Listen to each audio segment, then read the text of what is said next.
Good morning, everyone.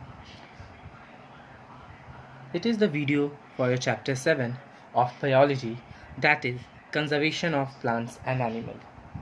Today, we will be studying about conservation of forest and wildlife and biosphere reserves. So, the topic that we will be coming across is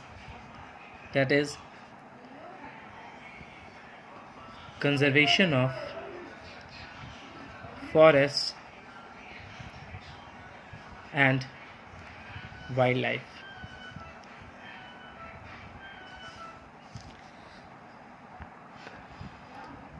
Now, what does wildlife conservation means? Wildlife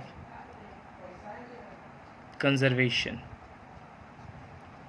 Wildlife conservation, the practice of protecting endangered plants, animals, species, and their habitat in an effort to maintain the ecological balance. मतलब wildlife conservation means practice of protecting endangered species, plants, animals, species,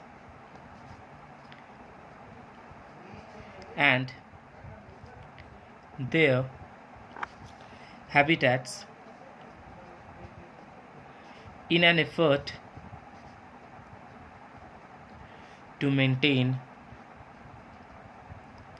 the ecological balance. Ecological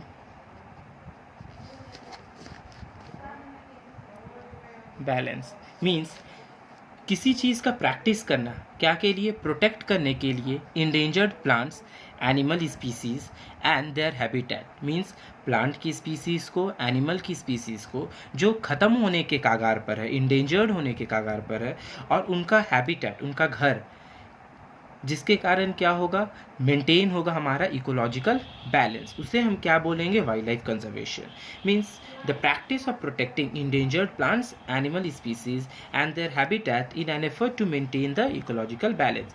ये सारा protection किस लिए हो रहा है? To maintain the ecological balance. इसको maintain करने के लिए, इकोलॉजिकल बैलेंस को मेंटेन करने के लिए हम क्या कर रहे हैं? इन सारे प्लांट्स को, एनिमल्स को और उनके हैबिटेट्स को प्रोटेक्ट कर रहे हैं। Now, as we have studied in class 7th how to conserve forest. So, conservation of forest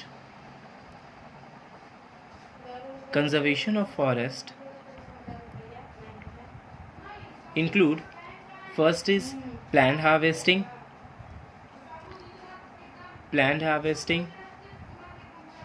second is afforestation, third, protection from fire,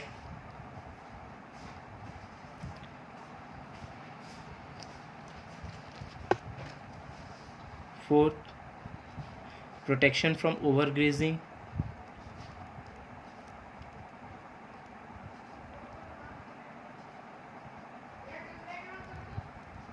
and fifth is protection from insects and pests.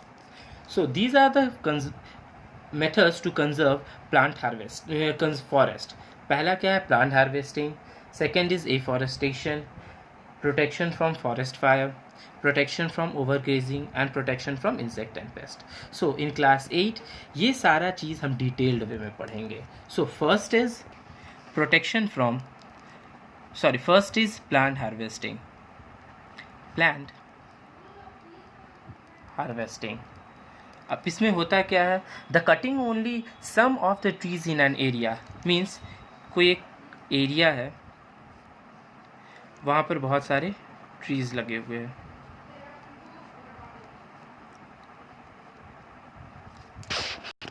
अब इस area में suppose क्या करेंगे, यहाँ पर का plant trees को cut कर दिया गया, इस एरिया को ट्री कट कर दिया गया और इस एरिया को ट्री को कट कर दिया गया। अब जिसके कारण क्या होगा, जो अनकट ट्री है वो क्या करेगा, वो प्रिवेंट करेगा, it will prevent soil halogen and produce seeds so that new plants या trees can grow। तो अब ये जो बचा हुआ पेड़ है वो पहले तो सॉइल इरोजन को प्रिवेंट करेगा, एंड अगर उससे जो भी फ्रूट हुआ उससे क्या होगा, जो सीड प्रोड्यूस होगा उससे न्यू प्लांट और ट्रीज ग्रो करेगा। तो ये होता है प्लांट हार्वेस्टिंग, किसी एक एरिया पर्टिकुलर एरिया को के ट्री को कट कर देना और बाकी एरिया को छोड़ देना, जिसके कारण वो जो बैलेंस है वो मेंटेन रहे। Second is afforestation.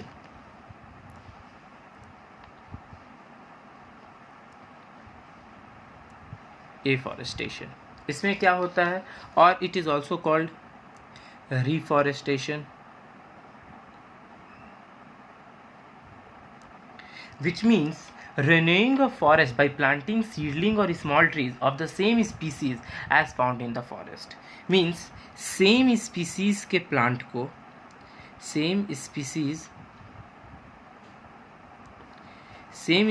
के plant को क्या करना, उसको उसके सीडलिंग को सो करना और उसी एरिया में उसी जगह पर उसको ग्रो करवाना। ठीक है, सेम स्पीसीज के जो जैसा वहाँ पर फॉरेस्ट फाउंड हो रहा है उसी स्पीसीज का प्लांट के सीडलिंग को वहाँ पर सो कर ग्रो करवाया जाता है। At least as many trees as we cut should be planted. जितना ट्री कट किए है उतना कम से कम हम लोग को प्लांट करना चाहिए।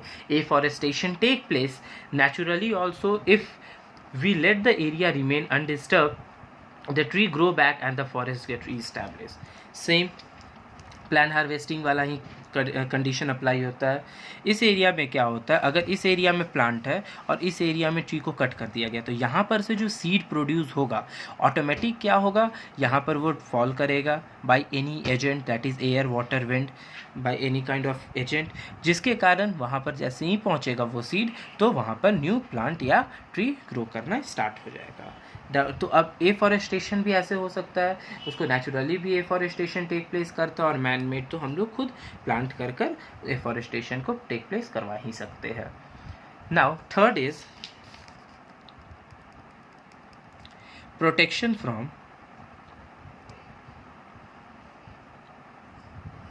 Forest fire. अब प्रोटेक्शन फ्रॉम फॉरेस्ट फायर में क्या होगा, अब इसको कैसे बताया जा सकता है, तो कभी देखते होंगे कि फॉरेस्ट में बहुत ज़्यादा आग लग गया, अब उसके चलते अब क्या किया जाएगा, अब फॉरेस्ट में आग लगा वहाँ पर तो हम लोग पानी डालकर उसको आग को बंद कर नहीं सकते हैं, बुझा नहीं सकते हैं, तो उसके लिए क्या किया जा सकता है, bye spraying fire extinguishing solution from aircraft. क्या स्प्रे करेंगे, fire extinguishing solution.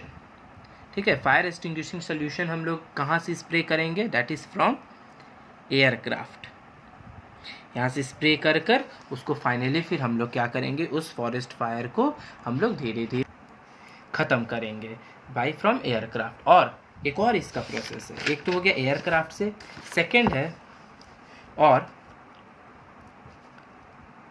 By changing the direction of the wind by using strong blowers। ठीक है, एक तो क्या था simple bye spraying fire extinguishing solution from aircraft, और सेकंड क्या है by changing the direction of wind by using blowers. तो बड़े बड़े ब्लोअर्स लगाए जाते हैं और जिधर से विंड ब्लो कर रहा है उसके डायरेक्शन को चेंज कर देते हैं। सपोज़ यहाँ पर अगर हम ब्लोअर लगा दिए तो ऑटोमेटिक जब ये मूव करेगा तो अगर आग इधर लगा हुआ है तो ऑटोमेटिक विंड इधर ब्लो करने लगेगा, जिसके कारण ये फॉरेस्ट फायर इंक्रीज नहीं हो पाएगा। Third is I think it was now fourth. Fourth is protection from insects and pests. अब इंसेक्ट्स और पेस्ट से कैसे हम लोग बचा सकते हैं? तो simple, by using insecticides and fungicides and removing infected trees. तो हम लोग क्या यूज़ कर सकते हैं? Using insecticides and fungicides. ये दो इंसेक्ट मारने के लिए और ये पेस्ट मारने के लिए ये जो मेडिसिन है, ये जो दवा है, ये हम लोग यूज़ कर सकते हैं. या फिर और बाय रिमूविंग, वो पेड़ को ही हटा दो जो इन्फेक्टेड पेड़ है, by removing the infected tree. उस पेड़ को ही उस एरिया से हटा देंगे, जिसके कारण क्या होगा? ये पेस्ट या इंसेक्ट उस पर अटैक नहीं कर पाएगा. Now next is fifth is protection from overgrazing. Protection from overgrazing. अब ओवरग्रेजिंग से प्रोटेक्शन कैसे कर सकते हैं? To protect growing plants by providing pasture which can use by rotation. अब क्या होता है? फील्ड है, इसको रोटेशन मेथड में हम लोग यूज़ कर सकते हैं. इधर बहुत बड़ा बड़ा ग्रास है, इधर थोड़ा छोटा ग्रास है. तो अब हम लोग करेंगे क्या? इधर स्मॉल ग्रास है और इधर लॉन्ग ग्रासेस है. तो जिधर लॉन्ग ग्रासेस है उधर हम ग्रेजिंग करवाएंगे जब तक ये बड़ा होगा और ये छोटा हो जाएगा. अब जब तक ये बड़ा होगा तब तक हम फिर इधर ग्रेजिंग करवाएंगे. तो एक रोटेशन मैनर में हम ग्रेजिंग करवाएंगे, जिसके कारण क्या होगा? जो प्लांट है उसका जो बैलेंस है वो क्रिएट रहेगा, वो कभी ख़त्म नहीं होगा. एज वी नो, जो वाइल्ड लाइफ कंजर्वेशन है, वो क्लोजली रिलेटेड किससे है? It is closely related to forest conservation. अब जिसके कारण क्या हो रहा है? When a forest is destroyed a large number of animal become extinct और इंडेंजर्ड. जब भी कहीं फॉरेस्ट अगर ख़त्म होता है, किसी एरिया का फॉरेस्ट को हटाया जाता है, काटा जाता है, डिफॉरेस्टेशन किया जाता है, तो उस पर्टिकुलर एरिया का जो वाइल्ड लाइफ है वो भी ख़त्म हो जाता है. वहाँ के जो एनिमल्स है वो एक्सटिंक्ट या इंडेंजर्ड हो जाते हैं. सो to conserve the habitat of endangered animal, it is necessary to protect the forest. अगर हमको एनिमल्स को अगर बचाना है, एनिमल्स को अगर हमको सेव करना है, तो इसके लिए हमें क्या करना होगा? हमें फॉरेस्ट को बचाना होगा. जब तक फॉरेस्ट को नहीं बचाएंगे एनिमल्स नहीं बचेंगे. इसलिए फॉरेस्ट को बचाएंगे तभी ये बच पाएंगे एंड फाइनली ये फिर इस एरिया में रह पाएंगे. Now the following steps need to be taken to conserve wildlife. Now steps taken to conserve wildlife. Steps taken to conserve wildlife. अब कौन कौन स्टेप्स है? फर्स्ट है हैबिटेट प्रोटेक्शन. वो लोग जहाँ रहते हैं उसको प्रोटेक्ट करने के लिए. हैबिटेट प्रिजर्वेशन, उसको कैसे प्रिजर्व कर बचा कर रखा जा सकता है. Preserving the habitat of wild life helps in their conservation. Means अगर इसको प्रिजर्व करेंगे तो एनिमल का जो हैबिटेट है, जो उनका घर है, उसको हम लोग कंजर्व कर सकते हैं, बचा सकते हैं. बिना प्रिजर्वेशन के कंजर्वेशन पॉसिबल नहीं है. Preventing deforestation is an important method of habitat preservation. Deforestation जब बंद होगा, जैसे ही डिफॉरेस्टेशन बंद हुआ, ऑटोमेटिक क्या होगा? वहाँ का जो हैबिटेट है वो प्रिजर्व होना स्टार्ट हो जाएगा, कंजर्व होना स्टार्ट हो जाएगा. ऑटोमेटिक वहाँ पर एनिमल्स रहने लगेंगे. देयरफॉर एफॉरेस्टेशन अब क्या प्रोवाइड करता है? तो एफॉरेस्टेशन क्या प्रोवाइड करेगा? Shelter and food for the wild life. Shelter and food. अगर पेड़ रहेगा तो एनिमल्स अपना घर बना पाएंगे, उसी पेड़ से वो लोग अपना खाना भी ला पाएंगे, खाना भी खा पाएंगे। इस चलते afforestation is a major you can say steps need to conserve wild life. Afforestation जैसे ही स्टार्ट हो जाएगा, प्रिजर्वेशन स्टार्ट हो जाएगा, कंजर्वेशन स्टार्ट हो जाएगा। सो जैसे ही फॉरेस्ट कंजर्वेशन स्टार्ट हो जाएगा, wild life conservation automatic start होने लगेगा। Next is hunting regulation. Second क्या है, ये तो था habitat preservation. Second is hunting regulation. Hunting regulations. अब हंटिंग रेगुलेशंस में क्या है, government regulations related to hunting and their effective implementation is very important for wild life conservation.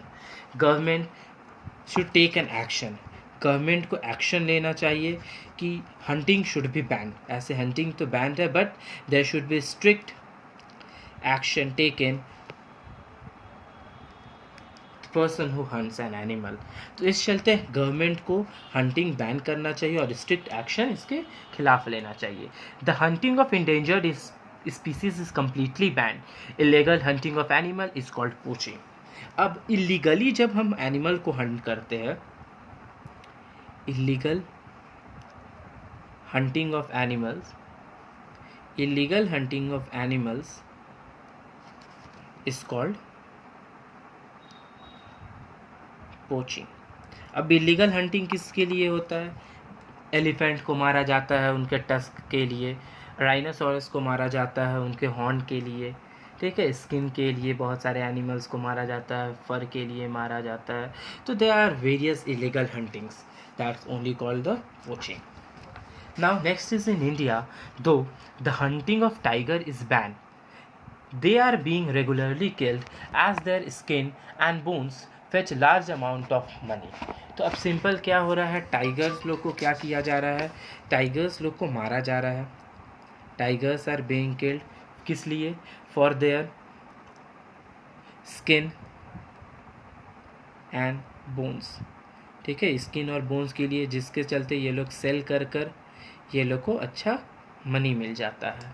And finally the effective implementation of such law is there for an extreme important. तो अब ये सब जितना भी है हंटिंग रेगुलेशन, इस पे सारे हंटिंग पर बैन लगना चाहिए। तो these are the two methods which can be taken to conserve wildlife. First is habitat preservation that can be done with the help of afforestation, and second is hunting regulation that can be done by banning it. जब तक ban नहीं होगा तब तक hunting regulation नहीं possible हो सकेगा। That's all for today. Rest of the topic we will be covering in the next video. Thank you.